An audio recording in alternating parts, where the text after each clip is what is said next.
Hello everyone, I am Neeraj Maurya from Chandigarh educators. तो आज हम एक पेपर कोड है 466 जो कि 2018 में हुआ था, उसका नॉन टेक्निकल पेपर डिस्कस करने जा रहे हैं। तो हम इसमें क्वेश्चन भी करेंगे और साथ साथ उसके देखेंगे कि अ, और कितनी इंफॉर्मेशन हम कलेक्ट कर सकते हैं। आंसर आप ही लोग बताओगे। तो एक काम करते हैं, लाइक कि अभी थोड़ा सा पहले जैनिज्म के बारे में समझते हैं, ठीक है। पहले जैन धर्म के बारे में समझते हैं। जैन धर्म के लाइक कि अगर बोला जाए कि जैन धर्म के संस्थापक कौन थे, जैन धर्म सबसे पहला क्वेश्चन ये फ्रेम हो सकता है कि जैन धर्म के संस्थापक कौन थे। तो जैन धर्म के संस्थापक कौन है, देखो यहाँ पे बताओ। ऋषभ देव सबसे पहला जो हमारे सामने लाइक इन्फॉर्मेशन आता है, जैन धर्म के संस्थापक कौन है, ऋषभ देव। अच्छा, जिन्होंने पढ़ा हुआ है या फिर चीज़ें हैं वो तो चलो रहने देना, अगर वैसे रफली आप नोट करते चलना, ये आपको रिवीजन के टाइम बहुत हेल्प देने वाला है ना, ठीक है। चीज़ें कम टाइम में बहुत ज़्यादा इफेक्टिवली आप जानने वाले हो। तो जैन धर्म के बेसिकली संस्थापक कौन थे, तो ये लोग संस्थापक नहीं बोलते थे, एक्चुअली क्या बोलते थे, ये लोग बोलते थे तीर्थकर।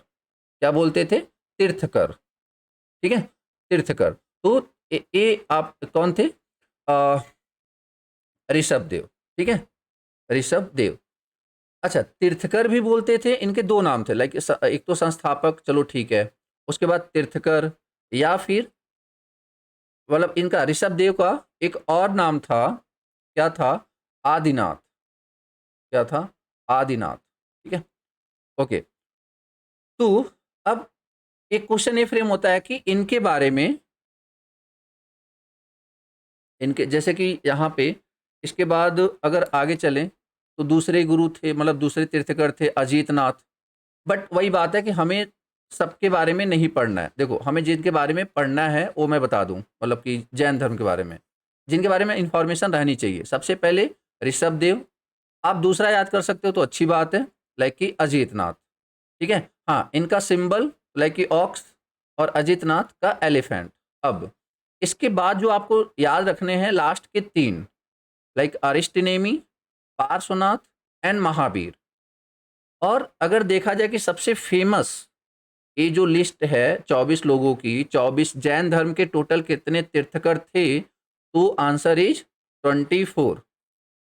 जैन धर्म के कितने तीर्थकर थे, देन आंसर इज 24, ठीक है।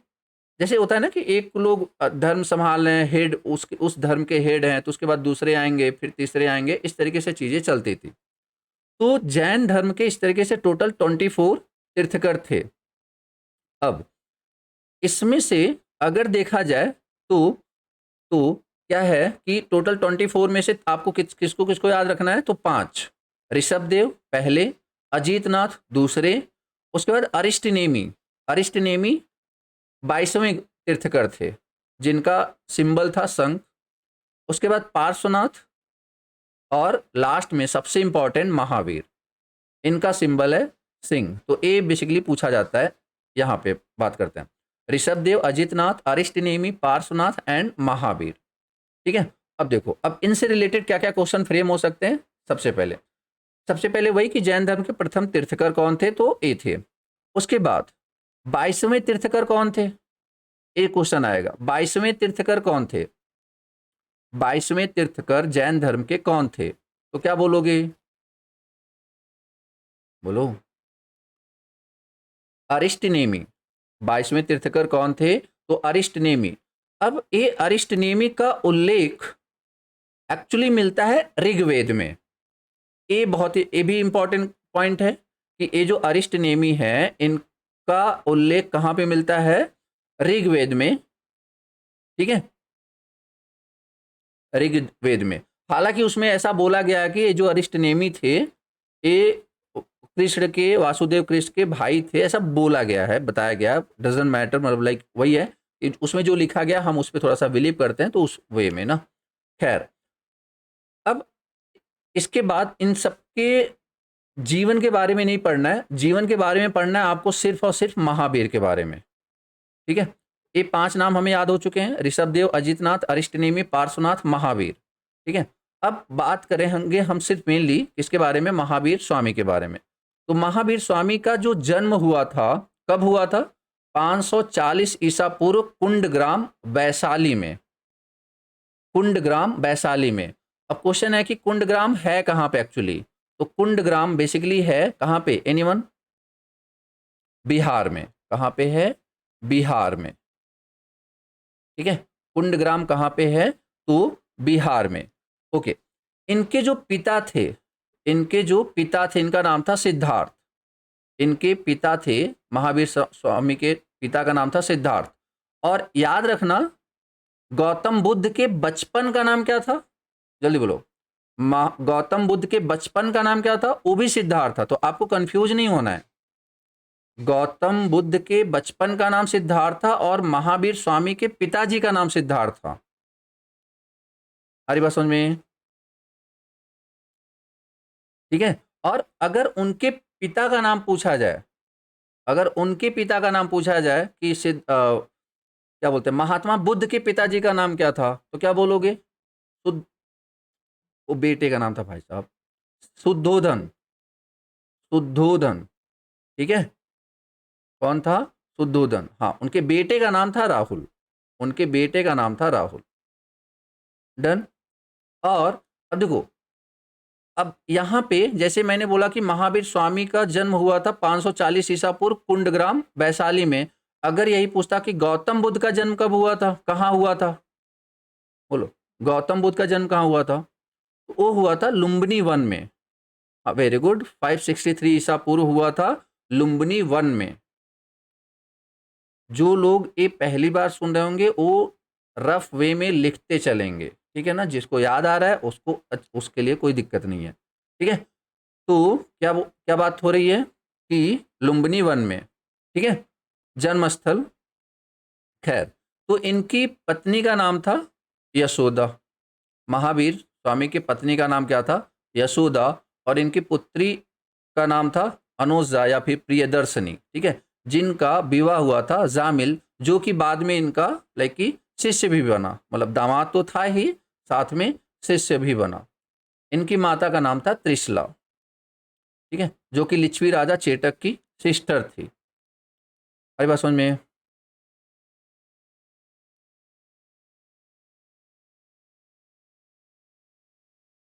और अगर कोई, अब देखो क्वेश्चन यहाँ पे क्या पूछा जाता है कि महावीर स्वामी के प्रथम शिष्य कौन थे? महावीर स्वामी के प्रथम शिष्य कौन थे? तो जो उनके दामाद थे वही उनके प्रथम शिष्य भी थे। जो उनके दामाद थे वही उनके प्रथम शिष्य भी थे, तो लाइक कि जामिल। डन, ठीक है। खैर, तो अब यहाँ पे बात करें, अभी हम, हालांकि डिटेल में मैंने लेक्चर में सारी बातें कर रखी हैं, काफ़ी डिटेल में, मतलब एक लेक्चर में पूरा जैन धर्म के महावीर के बारे में ही पढ़ाया हुआ है। एक या दो लेक्चर में मैंने गौतम बुद्ध के बारे में ही पढ़ाया हुआ है, ठीक है। खैर, अब देखो, आगे चल के जैन धर्म का विभाजन होता है। अब ये जैन धर्म का जो विभाजन होता है कब? लगभग 300 ईसा पूर्व, ठीक है। तो दो, लाइक कि एक होता है दिगंबर और एक होता है श्वेतांबर। तो दिगंबर लाइक कि जो बिना वस्त्र के होते थे, और श्वेतांबर बेसिकली वो होते थे जो कि सफेद वस्त्र धारण करते थे। अभी भी आप देख रहे होंगे लाइक कि दो लोग आपको मिल जाएंगे, ठीक है ना। और ये जो स्थूलभद्र थे ये बेसिकली मगध में ही रुके, और जो भद्रबाहु थे इन्होंने रिप्रेजेंट किया दिगंबर को, और एक कर्नाटक साइड चले गए। तो कर्नाटक बताओ, अभी आप इतना देखने के बाद लाइक आप बताओ कि लाइक साउथ में कौन है? साउथ में कौन रिप्रेजेंट कर रहा है? साउथ में कौन रिप्रेजेंट कर रहा है? भद्रबाहु, ठीक है। तो बेसिकली हमारे क्वेश्चन का जो आंसर है that is what? Bhadrabahu. Clear है बात? बोलो यार।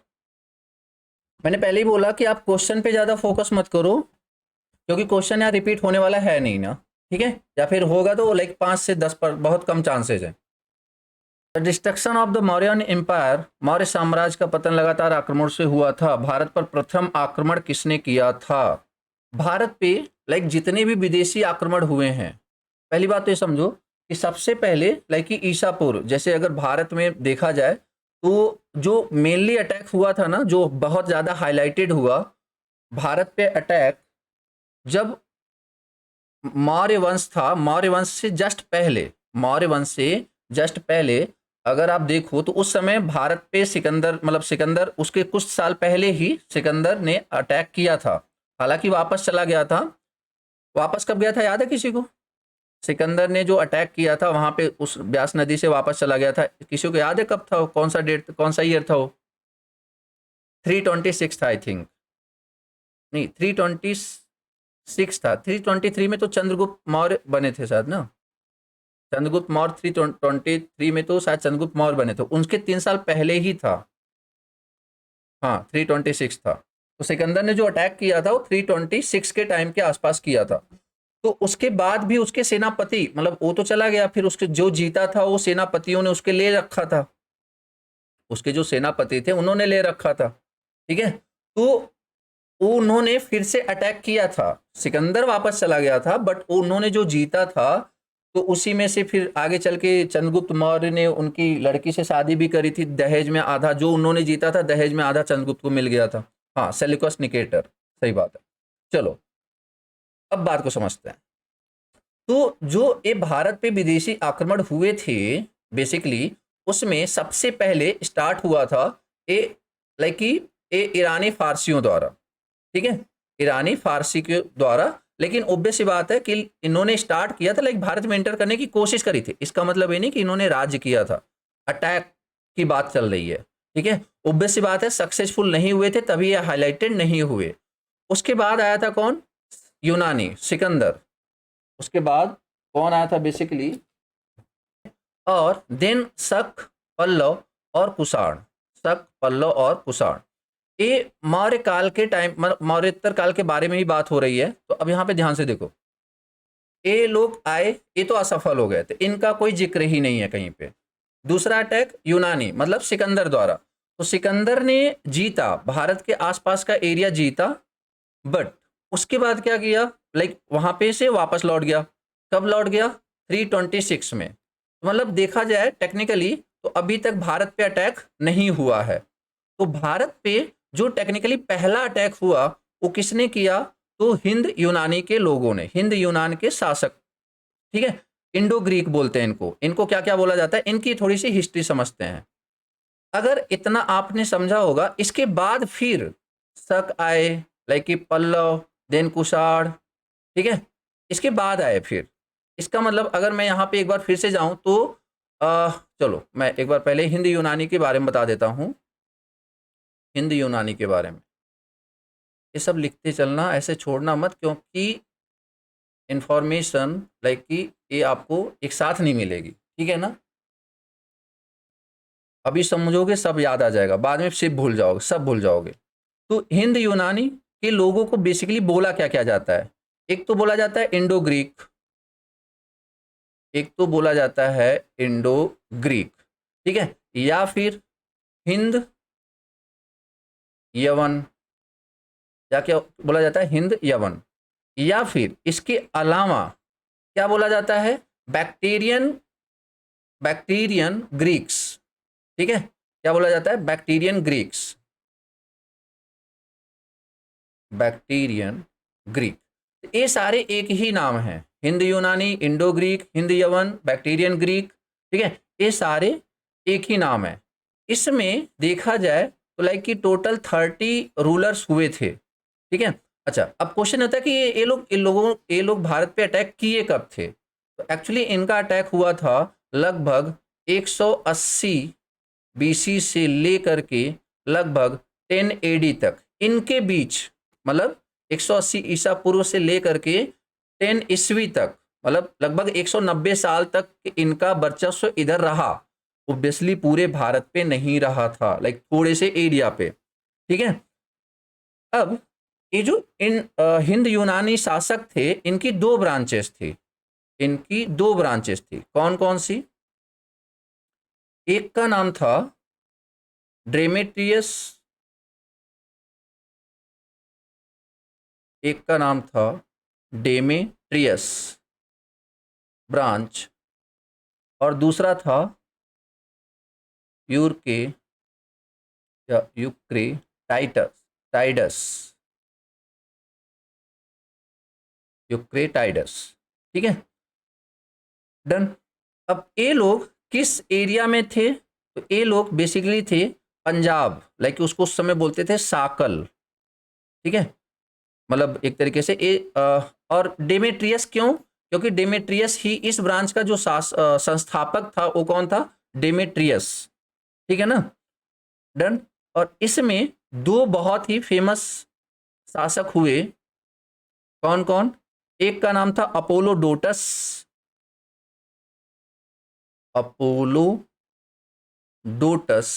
जो कि डेमेट्रियस का छोटा भाई था, और दूसरे का नाम था मिनांडर, नाम सुना होगा शायद, मिनांडर, दूसरे का नाम था मिनांडर, जो कि एक बौद्ध धर्म में एक बहुत ही फेमस किताब है मिलिंद पनो, बौद्ध धर्म में एक बहुत ही फेमस किताब है मिलिंद पनो। तो ये पहला बंदा था लाइक जो कि बौद्ध धर्म से बहुत ज़्यादा प्रभावित हुआ था। इसने क्वेश्चंस पूछे थे और काउंटर में लाइक कि जो भी भिक्षु रहे होंगे उन्होंने आंसर दिए हुए हैं, ठीक है ना। तो ये बहुत ही फेमस बुक है मिलिंद पनो। खैर, तो मिनांडर, तो इसी मिनांडर को बौद्ध धर्म में क्या बोला गया था? मिलिंद। इसी मिनांडर को बौद्ध धर्म में क्या बोला गया था? मिनिंड, ठीक है। देखो यार, तुम्हें छोटी मतलब ऐसा मतलब सारी चीजें एक साथ तो नहीं बताएंगे, बट हाँ ऑब्वियस सी बात है, इतना अगर आप थोड़ा बहुत नरेट कर पा रहे होगे, समझ पा रहे होगे, तो मैंने छोटे छोटे स्टोरी से इतना तो बताया जाएगा, लाइक आप सारी चीजों को कंक्लूड कर पाओगे, ठीक है ना, अगर आप ध्यान से सुनोगे तो अपोलोडोटस और ये आपका मिनांडर, ये बेसिकली इससे अंतिम शासक भी बोला जाता है यहाँ का। इसके बाद बेसिकली ये वापस चले गए थे। और इधर अगर आ जाएं तो यहाँ पे इनकी जो राजधानी थी वो थी तक्षशिला। तक्षशिला प्रेजेंट टाइम में कहाँ पे है बताएंगे? तक्षशिला प्रेजेंट टाइम में कहाँ पे है? पाकिस्तान में है, ठीक है ना, पाकिस्तान में है, ठीक है। तो इनका जो अंतिम शासक था उसका नाम था हर्मियस।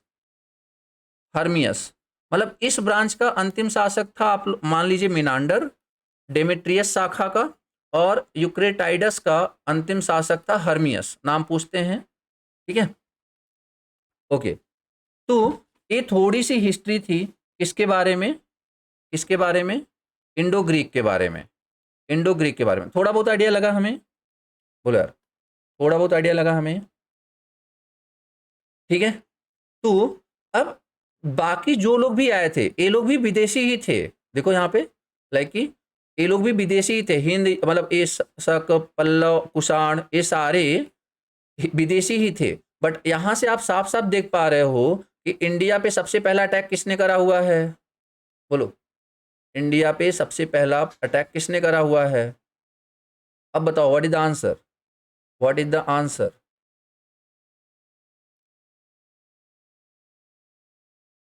ए। क्लियर है बात? चलो ठीक है, अब ध्यान से समझो, फिर आते हैं इस क्वेश्चन पे, ठीक है। ध्यान से समझो, सारी थ्योरी समझो, फिर आप आंसर देना। इधर आ जाओ, देखो, ए पुलकेशिन प्रथम, कीर्तिवर्मन प्रथम, मंगलेश पुलकेशिन द्वितीय, ये लोग थे बादामी के चालुक्य वंश के शासक। वातापी या बादामी, वातापी या बादामी चालुक्य वंश के संस्था मतलब बेसिकली उसके थे। अब सबसे पहला क्वेश्चन होता है कि बादामी के चालुक्य या वातापी वंश के संस्थापक कौन है? तो व्हाट इज द आंसर? जय सिंह। उस वंश के संस्थापक कौन थे? जय सिंह, ठीक है। अब उसके प्रमुख शासक कौन कौन थे? तो पुलकेशिन प्रथम, कीर्तिवर्मन प्रथम, मंगलेश और पुलकेशिन द्वितीय। एक्चुअली ये जो मंगलेश थे ये पुलकेशिन द्वितीय के चाचा थे, ठीक है। ये जो मंगलेश थे ये पुलकेशिन द्वितीय के चाचा जी थे। अब एक एक के समझते हैं। पुलकेशिन प्रथम की बात करते हैं।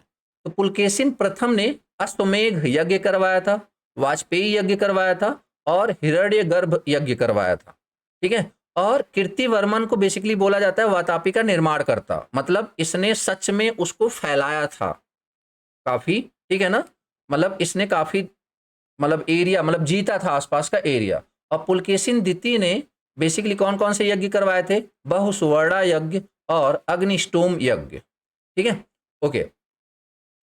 जो एक कीर्तिवर्मन थे, इन्होंने क्या किया था? क्या किया था? इन्होंने उत्तरी कोंकण के मौर्य वनवासी और कदम्बों और दक्षिण मैसूर के नल को युद्ध में पराजित किया था। इन लोगों को पराजित किया था। देखो, इन्होंने लड़ाई ही नहीं करी है, ये भाई साहब पूरा यज्ञ में बिजी रहे थे। ठीक है, कौन? पुलकेशिन प्रथम। उसके बाद ये जो पुलकेशिन द्वितीय था, ये बहुत ज्यादा हाईलाइटेड तब हुआ जब इसने हर्षवर्धन को नर्मदा नदी पे हराया था। हर्ष, इसने ये बात उसमें लिखवाई है, मतलब अभिलेख में, कि हमने क्या किया था हर्षवर्धन, जबकि हर्षवर्धन बहुत ही प्रतापी शासक था उस टाइम का, और उस टाइम इसने हराया था।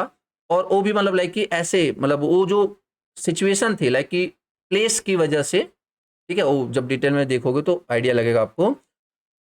तो पुलकेशिन द्वितीय ने हर्षवर्धन को नर्मदा नदी पे लेकिन क्या किया था? हराया था, और परमेश्वर की उपाधि धारण की थी।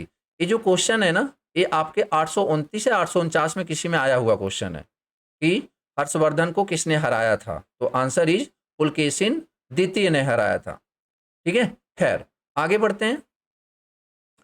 तो इसने कौन कौन से यज्ञ कराए थे? ठीक है, ये अश्वमेघ, अग्निष्टोम, वाजपेयी और क्या बोलते हैं उसको बाद, मतलब सारे यज्ञ करवाए थे। और कीर्तिवर्मन सॉरी, कीर्तिवर्मन की जब मृत्यु हुई, ठीक है, तो इसका पुत्र था पुलकेशिन द्वितीय, बट वो बहुत छोटा था। तो छोटा था इसलिए उसके चाचा, जो कि नाम थे, क्या नाम था? मंगलेश। मंगलेश, मंगलेश को बेसिकली क्या बना दिया गया? राजा। हालांकि ऐसा बोला जाता है कि बाद में पुलकेशिन द्वितीय ने अपने चाचा की हत्या करवा करके या करके लाइक फिर राजा बना था। ठीक है, खैर यहाँ पे क्या बोल रहे हैं अपन? पुलकेशिन मतलब बनना था, कीर्तिवर्मन का पुत्र था पुलकेशिन द्वितीय, बनना उसे ही था, बट छोटा था इसलिए मंगलेश बन गया। फिर हो सकता है कि बाद में गद्दी ना छोड़ रहा हो, तो इसकी वजह से ये स्टेप्स लेने पड़े होंगे। खैर, उस इस मतलब मंगलेश ने क्या किया था? एक विष्णु मंदिर का निर्माण भी करवाया था। खैर, इसके इधर आ जाओ। जितेंद्र का मेघतु मंदिर, ये साउथ में ही है, पुलकेशिन द्वितीय ने ही बनवाया था। अब देखो, इसने यज्ञ करवाए थे और सिर्फ उपाधियां धारण करी थी, धर्म महाराज, पृथ्वी वल्लभ राज, राज सिंह। ठीक है, और इसने थोड़ी बहुत लड़ाइयां लड़ी थी कीर्तिवर्मन ने, इसने भी लड़ाइयां लड़ी थी। एक तो किसको हराया था? किसको हराया था? हर्षवर्धन को। कौन से नदी के किनारे?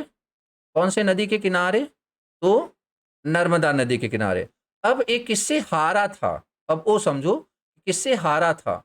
हारा था, पल्लव का शासक था नरसिंह वर्मन प्रथम। पुलकेशिन द्वितीय किससे हारा था? तो नरसिंह वर्मन प्रथम से हारा था, जिसके बाद उसकी राजधानी वातापी पर उसने अधिकार कर लिया। ठीक है, अच्छा हाँ, वो मैं बोल रहा था कि लाइक किस अभिलेख, क्वेश्चन पूछा गया कि किस अभिलेख पे लिखा गया है कि पुलकेशिन द्वितीय ने हर्षवर्धन को हराया था। तो आंसर इज ए होल अभिलेख। आंसर इज ए होल अभिलेख। क्या इतनी बातें क्लियर हैं हमें? बोलो यार। ठीक है, तो अब बताओ what is the answer?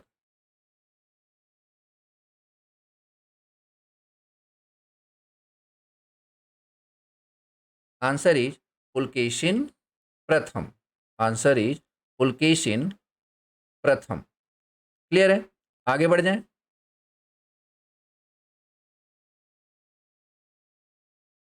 Done, okay, इधर आ जाइए। काफी क्वेश्चन पूछे जाते हैं जजिया पे, अपन सारा देखेंगे। पहले तुम इसका बताओ आंसर, जिसको पता है। देखो, जजिया होता क्या है एक्चुअली?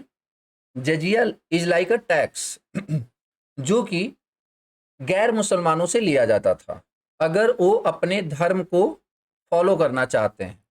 ठीक है, तो जजिया लाइक एक प्रकार का टैक्स है, जो कि मुस्लिम राज्यों में, अगर आप मुस्लिम राज्य में रह रहे हो तो आपको गैर मुस्लिम, मतलब गैर मुस्लिम अगर मुस्लिम राज्य में रह रहे हैं तो उनको ये टैक्स पे करने पड़ता था, तभी उनको रहने की इजाजत दी जाती थी।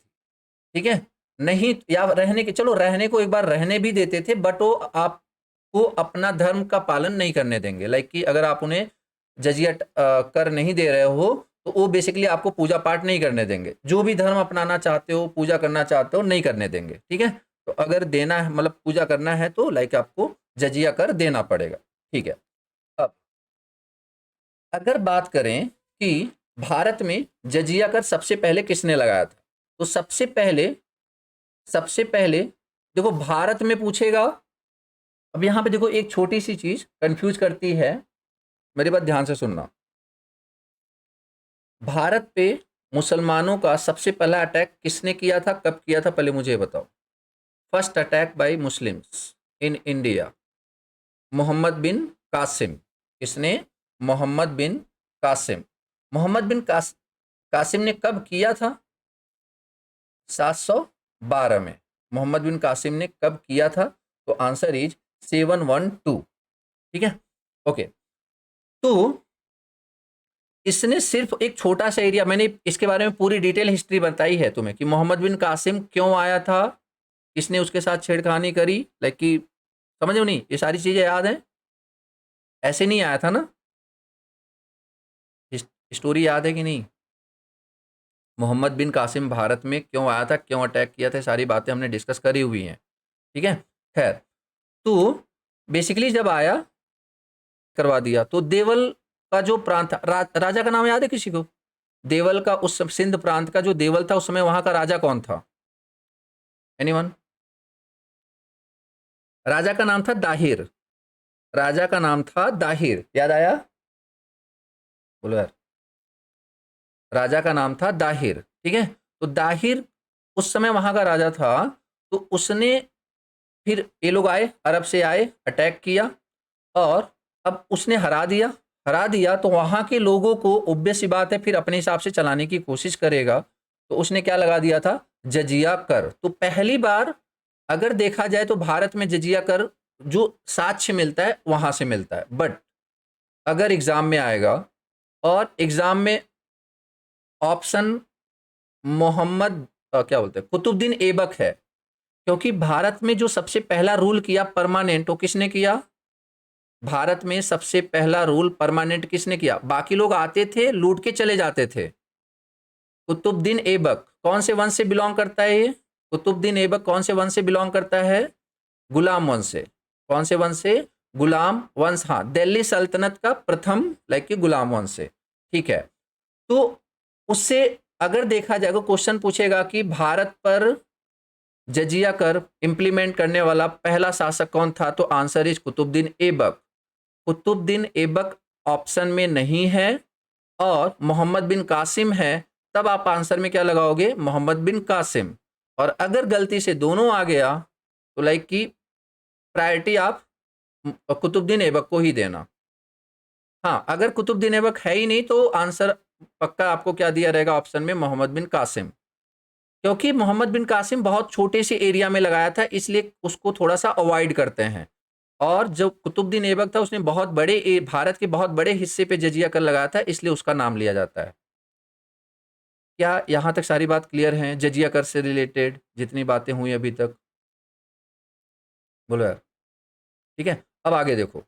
तो जजिया कर मतलब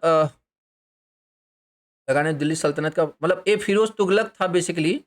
फिरोज तुगलक कहने को तो वो भी था, मतलब कुतुबुद्दीन ऐबक था, स्टार्ट किया था। बट पूरे लाइक कि मेनली जब आया, क्या बोलते हैं कि इसने दिल्ली के ब्राह्मण पर भी क्या लगा दिया था? जजिया कर। ये पहला सुल्तान था, इसके पहले लोगों ने लगाया था, बट ब्राह्मणों पे जजिया कर नहीं लगाते थे। इसके पहले ब्राह्मण को और महिलाओं को और किसको? विकलांगों को, इनसे जजिया कर नहीं लिया जाता था। हाँ सॉरी, बच्चों से, हाँ चिल्ड्रेन से। ठीक है ना, इनसे जजिया कर नहीं लिया जाता था, नॉर्मल लोगों से लिया जाता था। बट फिरोज तुगलक पहला ऐसा शासक था जिसने कहा कि ऐसे कैसे ब्राह्मणों से भी जजिया कर लेंगे, तो लेना स्टार्ट कर दिया उसने। ठीक है, इसके विरोध में कुछ दिल्ली के ब्राह्मणों ने भूख हड़ताल भी किया, बट वही है, कोई फायदा नहीं। उसके बाद देखो, इसके बाद लोधी वंश के शासक सिकंदर लोधी ने भी लगाया था। मतलब लगभग सभी ने लगाया था। और अलाउद्दीन खिलजी ने तो मतलब ऐसे कि एकदम एक्सट्रीम लेवल पे ले गया कि अगर आप जजिया नहीं दे रहे हो, अगर आप जजिया कर नहीं दे रहे हो, तो बेसिकली क्या करेंगे, गुलाम बना लेंगे, गुलाम बना लेंगे। मतलब गुलाम बना के मतलब ऐसे कि जैसे होता है कि एक होता है कारागार में डालना, एक होता है गुलाम बना लेना, मतलब लाइक कि अपने हिसाब से फिर यूज ही करना ना। ठीक है, खैर ओके। उसके बाद थोड़ा सा और जानते हैं जजिया के बारे में। तो कश्मीर में सबसे पहले जजिया कर लगाया था सिकंदर शाह ने। ठीक है, इसने मतलब हिंदुओं पे बहुत ज़्यादा अत्याचार भी किए थे। तो स्पेशली जब कश्मीर का नाम आएगा तब आप याद रखना सिकंदर शाह। ठीक है, और जो इसका बेटा बना था जैनुल आबदीन, इसने बेसिकली हटा दिया, जजिया कर को हटा दिया। ठीक है, तो टेक्निकली देखा जाए तो ये पहला बंदा था जिसने जजिया कर हटाना स्टार्ट किया। इसके पहले कोई हटाता नहीं था, सिर्फ सब इम्प्लीमेंट करते थे, अपने अपने तरीके से लेते थे। अब क्वेश्चन ये है कि क्या इसने पूरे भारत से जजिया कर हटाया? तो आंसर इज नो। इसने सिर्फ कश्मीर से हटाया, इसने सिर्फ कश्मीर से हटाया। समझो नहीं? बट अगर ऐसे पूछा जाए कि किसने सबसे पहले हटाया और ऑप्शन में जैनुल आबदीन है, तो तो आप बोल सकते हो आंसर में ए। बट हाँ, अब जजिया को समाप्त करने वाला लाइक कि सबसे पहला मुगल शासक कौन था? तो आंसर इज अकबर। इसीलिए उनको लाइक कि दयालु मतलब महान माना गया था कि इन्होंने क्या किया था, जजिया कर हटा दिया था। ठीक है, तो 1564 बने कब थे, याद है सबको? 15, जल्दी बोलो, बने कब थे? 1556, 1556, पानीपत का युद्ध, याद है सबको? पानीपत का युद्ध। ठीक है, तो किसने लड़ा था, किसके किसके बीच हुआ था पानीपत का युद्ध? पानीपत का युद्ध किसके किसके बीच हुआ था? इब्राहिम लोदी और पानीपत का युद्ध किसके किसके बीच में हुआ था? इब्राहिम लोदी वाह, दादा और मतलब नहीं नहीं, मैं यहाँ वाला बता रहा हूँ, मैं यहाँ पूछ रहा हूँ, ये जो पहले वाले के नहीं बोल रहा हूँ मैं, ये 1556 वाला बोल रहा हूँ मैं, 1556 वाला। हेमू, हेमू और इब्राहिम लोदी, 1556 वाला बोल रहा हूँ मैं।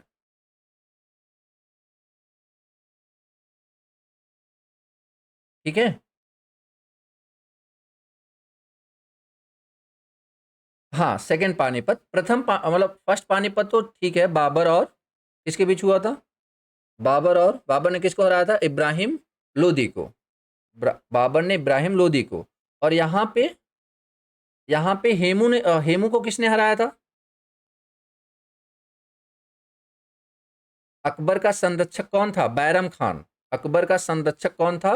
बैरम खान। अकबर तो बच्चा था, अकबर तो लड़ाई नहीं था वो लड़ाई। अकबर का सेनापति था बैरम खान। बैरम खान ने हेमू को लड़ाया था, मतलब हराया था। ठीक है, अब वो बच्चा था तभी तो 1556 से लेके 64 तक, लाइक की देखो ऐसा हुआ ना, 1556 में, 1556 से कुछ दिन बाद तक किसने शासन किया? मतलब ये तो छोटा बच्चा था, लाइक आई थिंक 1542, 1542 में इनका जन्म हुआ था, अगर मैं सही हूं तो। यस या नो? अकबर का जन्म हुआ था 1542 में, याद है सबको? ठीक है, अब 1542 में जन्म हुआ है और 1556 में पहली बार युद्ध हो रहा है उस उनके राजा बना करके, लाइक फॉर्मेलिटी का राजा बना के। तो अभी देख लो कितने साल का है, लाइक लगभग 14, 13, 14। इस समय तो कुछ पता ही नहीं चल रहा क्या हो रहा है। तो इसके बाद फिर क्या हुआ कि बैरम खान ने, लाइक हाँ उनको खान बाबा, तो उनके हिसाब से चीज़ें चलती थी।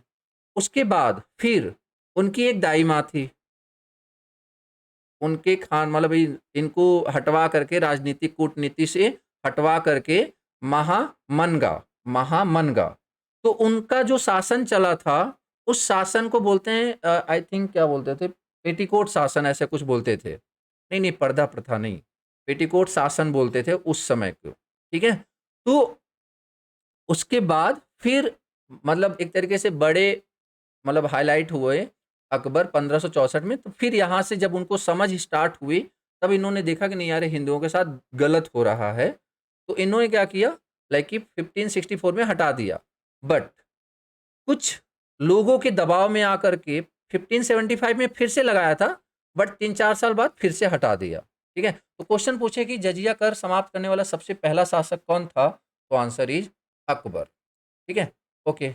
औरंगजेब ने भी जजिया कर लगाया, और इसके बाद अब देखो यहाँ पे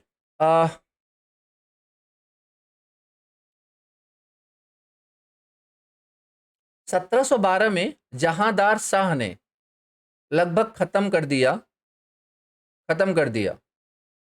लगभग, मतलब कंप्लीटली तो नहीं। फिर इसके बाद अ, फिर वही है कि थोड़ा थोड़ा एरिया था तो लगा दिया, थोड़ा थोड़ा। जैसे कि औरंगजेब की मृत्यु कब हुई थी, 1707 में। ठीक है, उसके बाद से मुगलों का पतन स्टार्ट हो गया था, मुगलों का पतन स्टार्ट हो गया था, लाइक डिक्लाइनेशन स्टार्ट हो गया था। ठीक है, देन अगर कंप्लीटली बात करें तो ये आपका फर्रुखसियर ने पहले हटाया फिर लगाया। ठीक है, बट हाँ फाइनली मोहम्मद शाह रंगीला ने कंप्लीटली खत्म कर दिया था ये जजिया कर।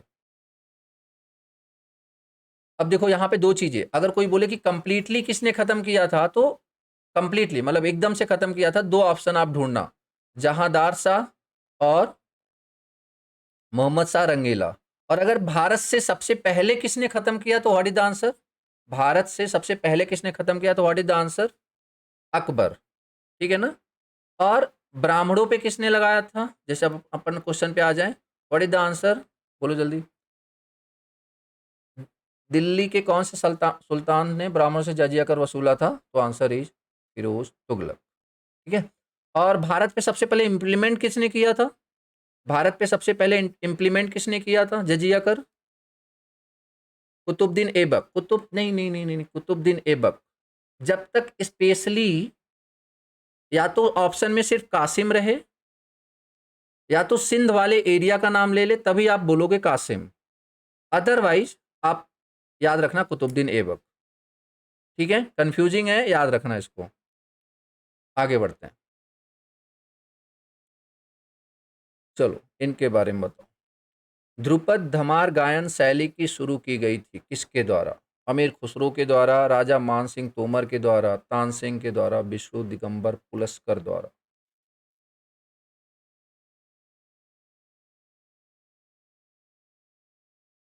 ओके, चलो थोड़ा सा पढ़ते हैं फिर वापस आते हैं। देखो एक्चुअली इसका आंसर है तानसेन। अब देखो इनके बारे में थोड़ा सा पढ़ लेते हैं। तो तानसेन का थोड़ा सा जीवन परिचय देखते हैं। तो इनका जन्म लगभग 1500 ईस्वी में हुआ था, ग्वालियर के पास बेहट गांव में। इनके पिता का नाम था मकरंद पांडे। ठीक है, तानसेन के बचपन का नाम था तन्ना मिश्र। बचपन का नाम पूछ लेता है, तो तानसेन का बचपन का नाम था तन्ना मिश्र। ठीक है, इनकी देखा जाए तो स्टार्ट ही हुआ था ध्रुपद गायन शैली से। बात करते हैं अभी। तो इनके ये जो ग्वालियर नरेश थे, ग्वालियर में थे, तो ग्वालियर के उस समय जो राजा थे विक्रमजीत सिंह तोमर, वो तन्ना यानी कि तानसेन से बहुत प्रभावित हुए, तो उन्होंने तन्ना को तानसेन की उपाधि दे दी। बहुत इंपॉर्टेंट है कि किसने तानसेन को उपाधि दी थी। अब यहाँ पे एक बात समझो, यहाँ पे दो चीज कंफ्यूजन है। अगर कोई आपसे बोले कि तानसेन की उपाधि किसने दी थी, और अब आपको दो आंसर मन में रखने हैं, एक तो ग्वालियर के राजा विक्रमजीत सिंह तोमर और दूसरा अकबर। बट अगर आपके पास ऑप्शन में अकबर है, तो आप अकबर ही आंसर करोगे। याद रखना, तान सिंह की उपाधि किसने दी, तो सिंपल याद रखना अकबर ने दी थी। ठीक है, अगर अकबर ऑप्शन में नहीं है, तब आप जाओगे ग्वालियर नरेश राजा विक्रमजीत सिंह तोमर। मेरी बात समझ रहे हो। देखो यार, जैसे है वैसे ही पढ़ना पड़ेगा हमें, हम वहां पे जाके चीजों को करेक्ट नहीं कर सकते। ठीक है ना, बाकी आप रिजिट रहना चाहते हो तो रह सकते हो, कोई इशू नहीं है। इसलिए मैं बोल रहा हूँ कि लाइक कि पॉसिबिलिटी भी बता दे रहा हूँ कि आपके सामने ऐसी सिचुएशन आएगी तो आपको क्या करना है। सिंपल आंसर अकबर ही याद रखना है। अकबर ऑप्शन में नहीं है तो आप विक्रमजीत मतलब ग्वालियर नरेश के साथ जाना। डन। ओके, क्योंकि देखो अभी ना तो हम प्रेजेंट थे ना तो आप प्रेजेंट थे, तो लाइक कि जो डाटा अवेलेबल होगा नेट पे उसी के हिसाब से काम किया जाएगा। तो देखने के बाद लाइक कि कन्फ्यूजन हुआ था, तो इसलिए मैं मैक्सिमम जगह जो आंसर दिए जाते हैं उसके हिसाब से मैंने आपको बता दिया है। ठीक है, खैर। तो यहाँ पे बात करें संगीत, एक कुछ दिन बाद रामचंद्र श्री रामचंद्र के दरबार में रहने लगे। लाइक कि इन्होंने इनके चक्कर में मतलब समझ रहे हो क्या बोलते हैं कि अब, हाँ, अकबर ने जब देखा कि रामचंद्र के दरबार में श्री रामचंद्र मतलब राजा थे, इनके दरबार में थे, तो इनके बारे में बड़ा नाम सुना, अकबर ने सुना, तानसेन के बारे में बहुत नाम सुना। तो अकबर ने भेज दिया सेना को कि लाइक उनको जाओ लेके आओ। तो आए रामचंद्र ने, मतलब लाइक अकबर की छोटी सी सेना गई थी तो उसको हरा दिया। फिर अब अकबर ने बड़ी सेना तैयार करने लगे। अकबर बड़ी सेना तैयार करने लगे तो फिर क्या हुआ, तानसेन बीच में आए कि नहीं यार ये झगड़ा वगड़ा मत करो, ठीक है। अब ऑब्वियस सी बात है, रामचंद्र को समझाया कि लाइक कि देखो यार तुम्हारी सेना है नहीं, खत्म हो जाओगे मेरे चक्कर में, इससे अच्छा है मैं चला जाता हूँ। तो उसके बाद फिर वहाँ से उनके साथ चले आए, किसके साथ, मतलब बेसिकली अकबर अकबर के पास आए और अकबर ने तानसेन को अपने नौरत्न में शामिल कर लिया। अकबर ने तानसेन को अपने नौरत्न में शामिल कर लिया। ठीक है। अब तानसेन की जात क्या थी, तो मतलब कलावंत नाम संग, अब जो भी तानसेन कलावंत नामक संगीत जीवी जात में कलावंत नाम है ना। ठीक है। तानसेन के गुरु, बहुत बार क्वेश्चन पूछा गया है, तानसेन के गुरु कौन थे, स्वामी हरिदास, बहुत ही ज्यादा इंपॉर्टेंट क्वेश्चन है। तानसेन के गुरु कौन थे, स्वामी हरिदास। ठीक है।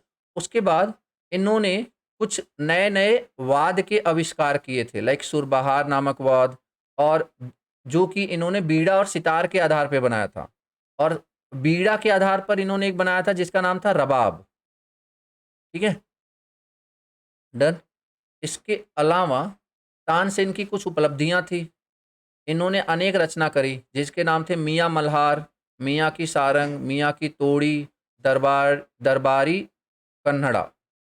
तो ये रचनाएं कुछ याद रखना आप तानसेन के रिगार्डिंग।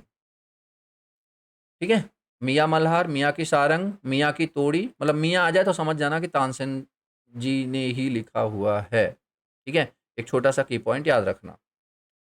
खैर, अब इनके जो शिष्य आए, इन्होंने तीन, मतलब एक तरीके से इनकी जो गायन शैली थी वो क्या थी, देखो अब यहाँ पे इनकी लाइक की परंपरा को तीन पार्ट्स में बांटा गया था, बीनकार, रबाबिया और ध्रुपद गायक। बट ध्रुपद गायक की लाइक कि ये एक तरीके से बोल सकते हो कि हेड थे। ठीक है, मतलब गायन शैली के प्रकार ध्रुपद ध्रुपद गायन के नाम जहां भी आता है तानसेन का नाम उच्चतम शिखर पर लिया जाता है। ठीक है, इनकी ध्रुपद गायन की शैली बहुत ही अच्छी और अत्यंत मनमोहक थी। ठीक है, इनका जन्म सॉरी इनकी मृत्यु कब हुई थी, 1585 में। 1585 में दिल्ली में ही। इनकी इच्छा थी लाइक इनका जो शव है बेसिकली कहाँ पहुँचाया जाए, कहाँ पे दफनाया जाए, ग्वालियर में। मतलब दिल्ली क्यों थे, क्योंकि दिल्ली में ही अकबर थे और अकबर के नवरत्न में थे, तो ऑब्वियस सी बात है कि यहीं पे डेथ हुई। बट इनकी इच्छा थी कि जब मैं मरूं तो लाइक मुझे मेरे होम टाउन पहुंचा दिया जाए ग्वालियर में। तो इनका जो शव था ग्वालियर, वहां पे अभी एक बहुत बड़ा मेला लगता है इनके नाम से, तानसेन मेला करके कुछ होता है, वो मेला अभी भी लगता है। खैर, मध्य प्रदेश ग्वालियर में। और हाँ, तो यहाँ पे मोहम्मद गौस के कब्र के बराबर इनकी समाधि बनाई गई थी क्योंकि इनसे बहुत ज़्यादा इंस्पायर हुआ करते थे। ठीक है, तो अभी आ जाए क्वेश्चन पे। तो क्या हमें अभी ये आंसर क्लियर है, ध्रुपद गायन और इसके अलावा जो मेन इन्फॉर्मेशन दी थी वो सारी पॉइंट्स क्लियर हैं आपको? लाइक टाइम निकालो, क्योंकि पढ़ना तो है ही यार, टाइम निकालो और हिस्ट्री के लेक्चर्स जो ऐप पर पड़े हुए हैं उनको लगाओ। आप भी लाइक कि बहुत एकदम एक्सट्रीम लेवल पे नहीं, लाइक थोड़ा बहुत कॉन्फिडेंट अब से ज़्यादा फील करोगे ही करोगे, ठीक है ना। Mughal empire extended up to Tamil. किसके शासनकाल में दिल्ली में दक्षिण में तमिल क्षेत्र तक मुगल साम्राज्य फैला हुआ था? देखो, ओके, अब यहाँ पे इधर आ जाओ, ध्यान से देखो। ये आपको सारा लाइक कि लाइन ए जो अलग अलग कलर दिख रहे हैं आपको, आप डिस्टिंग्विश कर पा रहे हो? ये अलग अलग कलर आपको दिख रहे हैं, लाइक कलर नंबर 1, 2 और ये 3 और ये लाइक कि हाँ 3। अब ध्यान से देखो, सबसे पहला अगर मुगल अंपायर लाइक बाबर के टाइम में बात करी जाए, बाबर 1526 प्रथम युद्ध, तो बाबर के टाइम में ये जो बाबर ने जो अटैक किया था और जितना एरिया जीता था वो सिर्फ इतना था, मतलब उसने पूरे भारत पे अटैक नहीं किया था। ये जो है ये कब का है? 15 मतलब ये बाबर के टाइम का था। उसके बाद बाबर के बाद हुमायूं, हुमायूं का तो संघर्ष में ही गया, उसने कुछ एरिया नहीं बढ़ा पाया, बेचारे की बड़ी बुरी स्थिति थी। वो आप पढ़ोगे पूरी स्थिति तो आपको समझ में आ जाएगा, जिंदगी भर दौड़ता ही रह गया, समझ हो ना। बीच में उसकी वो वो भी चली गई थी लाइक की, हाँ, लेकिन हाँ उसने हार नहीं मानी थी, हार नहीं मानी थी। उससे ये सीखने को आपको सीखना चाहिए, लाइक बंदा अकेले जान बचा के भागा और फिर गया, सेना इकट्ठा करा और फिर वापस आया, और फिर से अगर वो उस दिन हार मान लेता तो शायद हम अकबर को भी नहीं पढ़ रहे होते। यस या नो?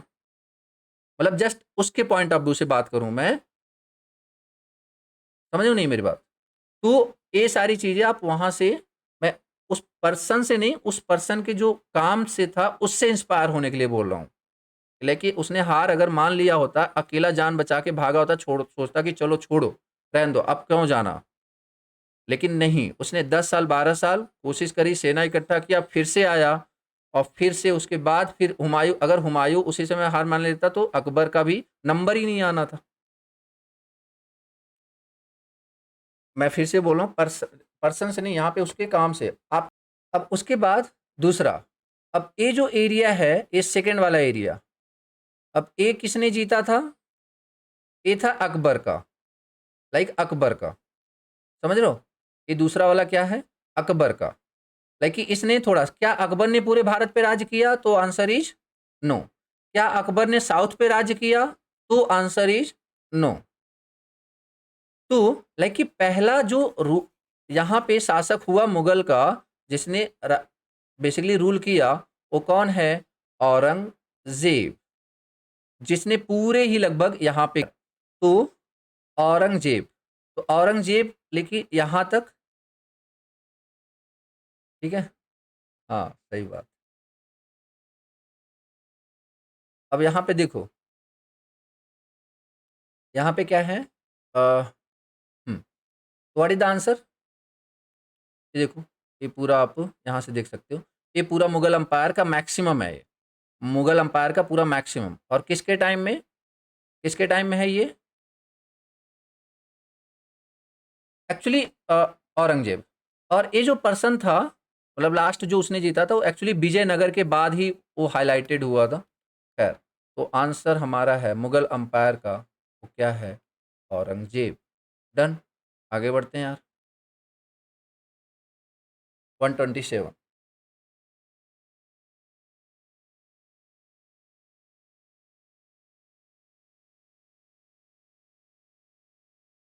चलो इसका तो वैसे ही बता देते हैं, लाइक कि साउथ में देखो, साउथ के दोनों ही थे, लाइक कि एक तो हैदर अली काफ़ी फेमस हुए थे, और एक टीपू सुल्तान। एक्चुअली हैदर अली के बेटे ही थे Tipu Sultan. Very good, answer is Tipu Sultan, Hyder Ali के बेटे ही थे ना, ठीक है। इन्होंने ही एंग्लो मैसूर युद्ध लड़े थे, एंग्लो मैसूर युद्ध, ठीक है। तो Tipu Sultan is the answer. आगे बढ़ते हैं, एक क्वेश्चन बताओ। अलीपुर षड्यंत्र केस में अरविंद घोष का उत्कृष्ट रूप से प्रतिवाद किया गया था।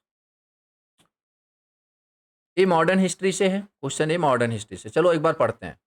देखो, पहले आप ये समझो कि ये अलीपुर षड्यंत्र का बेसिकली पूरा मामला क्या था। इसको बोला जाता है emperor versus Aurobindo Ghosh and others. इस मामले को बोला जाता है emperor versus Aurobindo Ghosh and others. Emperor मतलब लाइक कि यहाँ पे अंग्रेजों को बोला गया है। ओके, यह 1908 में लाइक कि एक केस आया था। क्या था केस? एक्चुअली कुछ भारतीय लाइक क्रांतिकारियों ने मुजफ्फरनगर का एक मजिस्ट्रेट था डी एच किंग्सफोर्ड, उसको मारने की साजिश रची। ठीक है, तो दो लोग थे, खुदीराम बोस और प्रफुल्ल चाकी। इन लोगों ने 30 अप्रैल 1930 को उसके मतलब घर के बाहर एक वाहन पे, उसके वाहन पे बम फेंका। हालांकि जिसको मारने के लिए फेंका था वो तो नहीं मरा, एक दो लोग और उसके साथ बीवी और बच्चे मर गए थे। ठीक है, अब इन्होंने सोचा कि वही होगा। अभी वो उसके बारे में मैंने बात करी भी है शायद मॉडर्न हिस्ट्री में, ठीक है, कि क्यों फेंका था उन्होंने। खैर, यहाँ पे अभी इस पर फोकस करते हैं। तो खुदीराम बोस और प्रफुल्ल चाकी ने फेंका था बम। अब इस केस में टोटल 38 लोगों को बेसिकली गिरफ्तार किया गया था, 38 लोगों पे। ठीक है, और उस केस में वो एक वकील चाहिए, तो वकील कौन था? चितरंजन दास। और चितरंजन दास का फेमस नाम एग्जाम में आया हुआ है। इनको और किस नाम से जाना जाता है? इनको बोला जाता है देश बंधु। देश बंधु एक इंपॉर्टेंट लाइन है, याद रखना। चितरंजन दास को और किस नाम से जाना जाता है? देश बंधु। तो इन्होंने इस केस को लड़ा था, अलीपुर साजिश वाले को। इन्होंने अरविंद घोष और 16 और लोगों को लाइक कि बरी करवाया था। ठीक है, तो अब आते हैं अपने क्वेश्चन पे। तो हमारा क्वेश्चन क्या था, अब बताओ। What is the answer? A. ठीक है, चितरंजन दास। क्लियर है यहां तक बात?